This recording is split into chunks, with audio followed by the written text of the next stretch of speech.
bayan po ng Lawang North Samar, Palengke. Bili tayo ng bigas dito. Simulan natin ang bawat hakbang sa Meron ka 25 kilos. Yan, silang Domingo. Oo. Para sa pagre-recommenda mo ng 10 benepisyo. Ulam mo. May ulam pa pala. Oh, may ulam pa. Nung bata pa ako, sobrang hirap namin. Doon kami nakatira sa sa bundok. Vernon, yun yung pinakamasakit na nangyari sa buhay.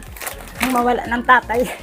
Mayroon po akong subscribe. Tulong mo'y darating. Mga ngiti ng mata, tanda ko sa nating ibalik. Sa simpleng bagay, puso'y gumagaan saglit. Tayo'y para sa nangangailangan, walang iwan. Magandang umaga mga kalingap. Nandito tayo sa barangay po. O bayan. Bayan tunay, no?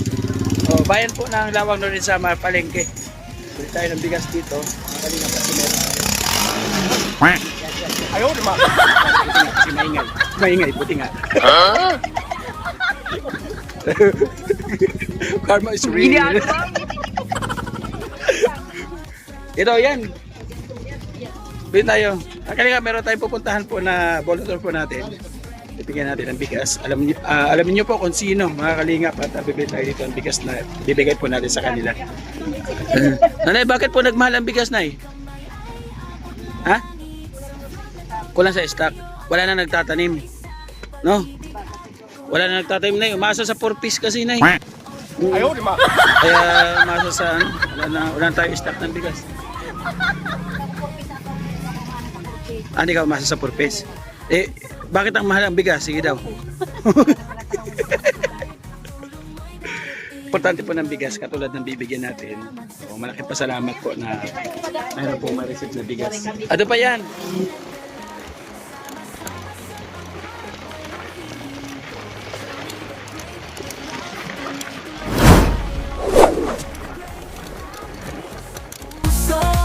Tulong na hatid hanggang dulo. Suportahan natin ang layunin. Sulit bawat saya't damang-damang lambing. Oh, joy the great, lagi sa puso. Tulong na hatid hanggang dulo. Suportahan natin ang layunin. Sulit bawat saya't damang-damang lambing.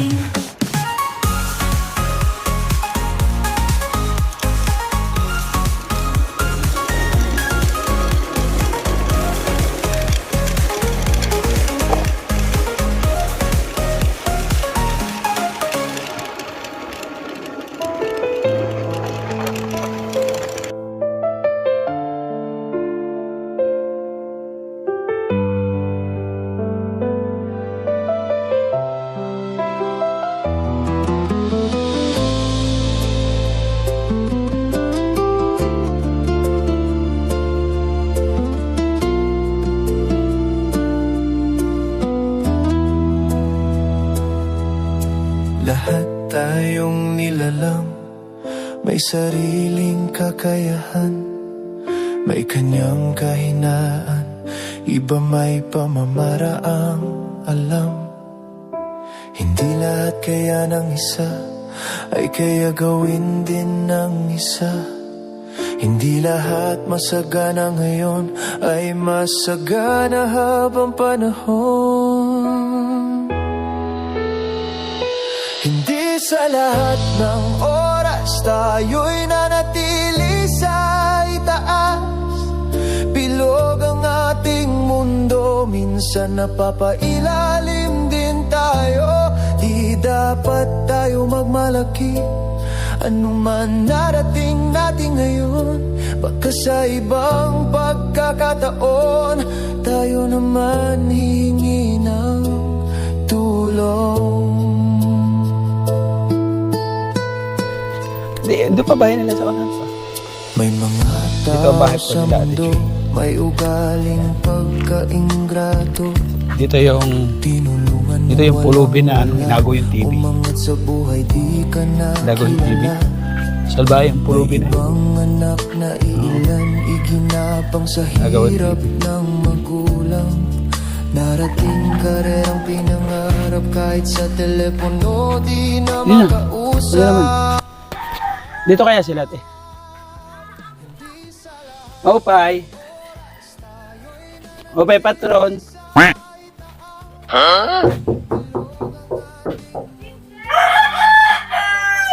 Tao po. Wala didi, wala tao. Wala tao. Tara, hanap na lang tayo ng iba, bibigyan bigas. Ay, dito pala, akala ko lang. Maghahanap na sana kami ng bibigyan ng bigas eh. Pwede diretso? Diretso kami. Tayo, sa loob tayo. Pasok na tayo. Ito ka natin, Jen. Ito si Ate Jennifer Hiray. Yan. Shout out. Kumusta buhay? Ano kang bigas? Di ba sabi mo to? Narinig ko kasi nag ano eh. Narinig ko kay... Kano ka ba nagsabi? Kay Lee o kay... Sa'yo? Ate Anabel? Sabi niya, totoo ba yung 25 kilos na bigas? Yung sinasabi ni Kuya Joey? Ano yung Ate Brenda? Ate Brenda ka nagtanong. Si Ate... Ano, kamusta? Ayos lang. Lagyan natin may kakanta siya. Mamaya. Kakanta ka? Hindi. Hingal nga ako eh. Yan. Galing Hindi ka ako, dito, huwag ka ano, magtago dyan. Pumitago Galing yun. ako sapa o hindi pa ako nakapagsuklay. Balik ka sapa? Maglaba. Ay, hindi ka sapa. Buti hindi malabo yung tubig sa sapa. Ha? Madulas lang yung daan. Well, meron ka 25 kilos. Ayan, silang Domingo. Oo. Para sa pagre-recommenda mo ng 10 beneficiary. Di ba? Ay, So, ibig sabihin- Wala akong bigas. Hmm? Wala na kami sinasaing. Hindi lang bigas. Yan. Ay, nay. Oh. Hala, Oh, meron pala ulam. Oh, may ulam pa pala. oh may ulam pa. Nay. Yan o. Wala, buo naman yan.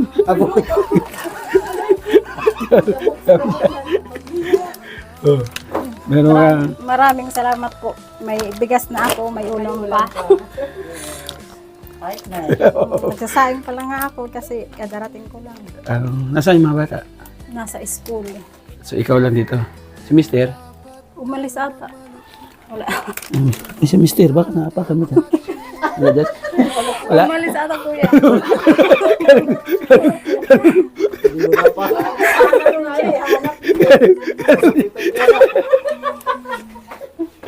So, umalis si Mister. Hindi naman nandito lang sa tabi-tabi. Waramdam. Ata sa plaza. So, wala yung mga kalingat, no? May halong good vibes yung ating interview kay Ate Jane kasi seryoso sa buhay ito eh. So, si Ate Jane, kunan natin ng konting background.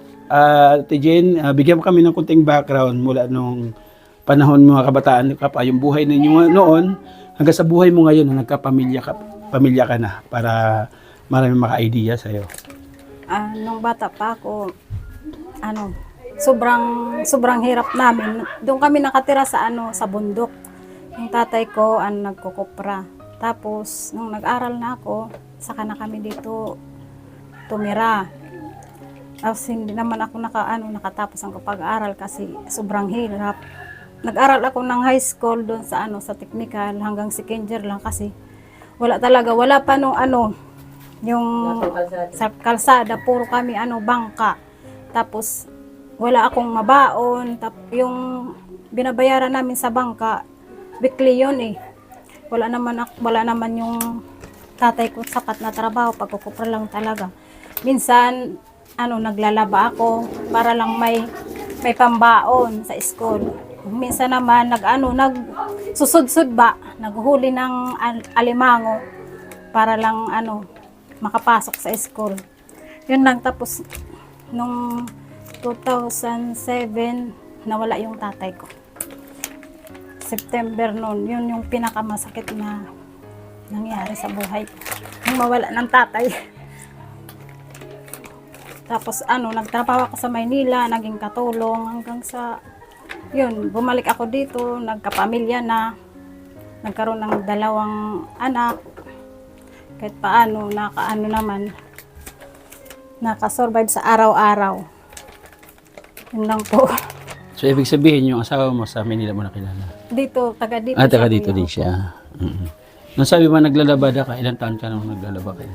Matagal din po kasi nung nag-aral ako ng high school, tuwing linggo naglalaba ako sa tita ko. High school, kumbaga Opo, mga 14, 13 nga gano'n. Minsan binibigyan ako ng 100, 200. Yung pambaon ko lang yun sa school. Minsan nga, kahit bis wala akong baon. Nanghingi lang ako sa mga klase ko ng ng ice water pag may tira sila. Yung ngayon may asawa ka, kumusta yung buhay mo?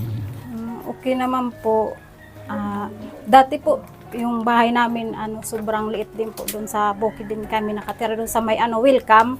Doon yung bahay namin. Tapos, nagkaroon ng malakas na bagyo. Nasira. Tapos Yung welcome. Yung bahay Ay, namin. bahay. Tapos dito po kami ng bahay. Pero hindi po sa amin na Hindi lupa nito. sa biyanan ko lang po ito. Nakagawa kami nito dahil sa pagkukupra ng asawa ko, ipon-ipon din. Minsan nangungutang para lang makagawa ng bahay. So ngayon may ilang anak si Ate Jane? 2 yung anak ko. Dalawa. So si Ate Jane ngayon mayroon personal na pinagdadaanan. Alam ko mayroon kasi nakita ko sa Facebook. So Ate Jane, pwede mo lathala dito. Pwede mo i-discuss para kahit paano. Malay natin, mayroon mga mabubuting puso para sa iyong dinadalang suliranin ngayon. So, ikaw na bahala mag-explain, nandun sila. Akin po, mayroon po akong yung palagi pong sumasakit yung dibdib ko. Dati pa po yun, pero dahil sa walang pampacheck up, tinitiis ko na lang po. Tapos, nagkaroon po ng medical mission nitong week lang po. Nandun po ako, nagpa-check up. Tapos, ini-CG ako kasi libre naman po lahat. Sabi daw yung ugat ko nagbabara. Kaya pala laging, minsan hingal ako sa paghinga, hirap, ganun. Sabi nila daw, yung ugat ko papunta sa puso. Medyo hindi nakadalo yung dugo. Tapos may mga resita sila sa akin. Hindi ko wala naman sila doon kasi naubos na daw kasi ilang araw na yun, nag-medical mission. Bumili na lang ako ng ilang piraso lang. Tapos ngayon nga hinihingal ako kasi galing na ako sa paglalaba. Bali, yun yung pinapangambahan mo ngayon na mayroon hadlang doon sa paghinga mula sa puso. So ay mga kalingap, sana kahit paano supportahan natin yung dinadala po ni Ate Jane.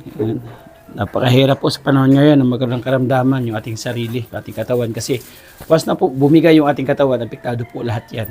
No? Bilang isang nanay. So napakalaking papel po ng isang ilaw ng tahanan pagka bumigay po. So maraming salamat sa inyong patuloy na pagsuporta. Kung sakaling mayroon makapagpaabot, so pwede nyo ako message o kaya rekta po sa kanya. Meron po itong Facebook page. No? Anong Facebook mo? Jennifer Hiray po. Tapos Jennifer. mayroon YouTube Jen Vlog po. Oh, may YouTube siya, Jen Vlog. Nandiyan po sa gilid po nasa gilid po nating screen po diyan. So puntahan niyo po at pwede po rekta kayo magbigay po sa kanya para kahit paano masolusyonan po yung kanya pangangailangan. At Jen, itong 25 kilos na bigas, galing ito sa mga nanonood sa atin na hindi po nag-i-skip ng ads. No? Maraming salamat po sa inyong patuloy na suporta. Sabi ko nga, lahat ng mga volunteers, meron tayong 6 na volunteers, nakakapag-rekomenda sila ng 10 matutulungan kada buwan. So ito yung ating pambalik sa kanila, sa kanilang effort po mga kalingap. Kasi hindi po biro ang maghanap ng 10 matutulungan sa loob ng isang buwan. Nag-i-effort din po yan sila. Saan pa tayo nakarating na barangay nun? Sangkol. No, sa barangay Sangkol, sa kabila. So nag-i-effort din po sila. Kaya ito naman kahit paano, mayroon tayong pahalipay ba, kumbaga, sa kanilang kabutihang puso. Kasi imbis na sila yung nanghihingi ng tulong, nagre-recommenda sila para matulungan. Kumbaga, doble po yung ating nagawa. No? Natulungan na natin yung nirekomenda nila, natulungan pa natin yung nagre-recommenda. So, yun po yung kagandahan po doon mga kalingap. And then, hindi pa po doon natatapos. Once po nag 5K views po in 1 week ang kanyang narekomenda, so may bonus po yun na 2,000 pesos cash o kaya grocery. Mamili po sila doon. So, sana suportahan nyo po at panoorin nyo po ang aming mga video kasi malaking tulong po sa ating mga kababayan. Ito naman ginawa kong programa, kumbaga, paglalaganap ito, pagkakalat ito para mas marami tayong matulungan. No? Kasi kung kami pa po ang mag-iikot sa bawat barangay, mahirapan po talaga ako. So maganda yung meron tayong volunteer o kaya coordinator para pagdating natin sa barangay, rekta na tayo sa mga nire-recommenda nila para mas mabilis po yung proseso. So, palike and share po ng ating mga video. para magtuloy-tuloy po yung ganitong programa. Ate Jean, kunting mensahe dyan sa ating na-receive. Maraming salamat po sa sa bigas at saka ulam. Paano yung pagka dumating si mister mo na may ulam, di kaya pagalitan ka? Hindi po. Baka sabihin, may bumisita rito. Pag wala pala ako, may pupunta rito, magbibigay ng bigas sa ulam. Hindi po. Ha? Hindi po yun. Alam ba niya yung mga nangyayari pagka Opo, alam niya sumasama sa amin? Nagpapaalam po ako at sabi niya, sige, kung Good. sama ka doon. Support pala siya, no? Opo. Oh, sana, oh. Supportin niyo mga kalingap. Follow niyo rin yung kanyang Facebook page, yung kanyang YouTube channel. Suportahan din ninyo kasi yung mga kalingap. Nag-uumpisa yan, nangangarap yan sila na matulungan yung kanyang pamilya at makatulong din sa kanyang kabarangay. Malay natin, si Ate Jen makapag-papiling din dito sa kanyang barangay soon, di ba? So walang masama. So by the way, maraming salamat po sa inyo po patuloy sa suporta. Sa nagpapakulay po sa ating premiere, nagpapakulay sa ating live. Thank you so much. Narito na po, ibinabalik po natin sa ating mga Maraming kababayan salamat yung pong suporta. sa bigas. Okay, Ate Jen, salamat ha. Recommenda lang susunod, 10 ulit, no, para hindi yan natatapos hanggat na tuloy-tuloy yung umaga-gabi, dire-diretso yan. Basta't meron laging 10 sa loob ng isang buwan. Di ba? Uyak mga kalingap.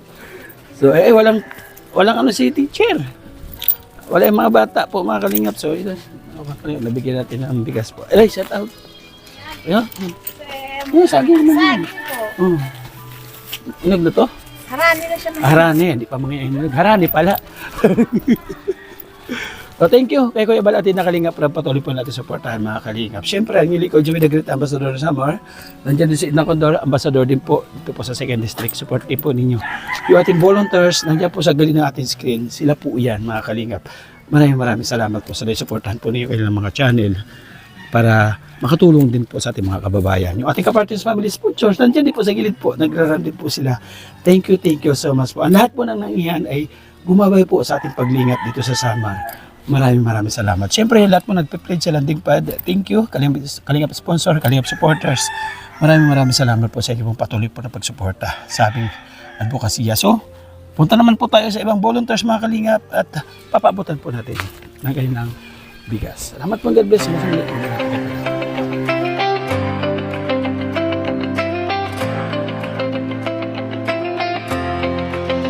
Sa bawat sulok ng Northern Samar, may kamay na handang umalalay. Hindi hadlang ang pagod at hirap, basta't may pusong handang maglingap.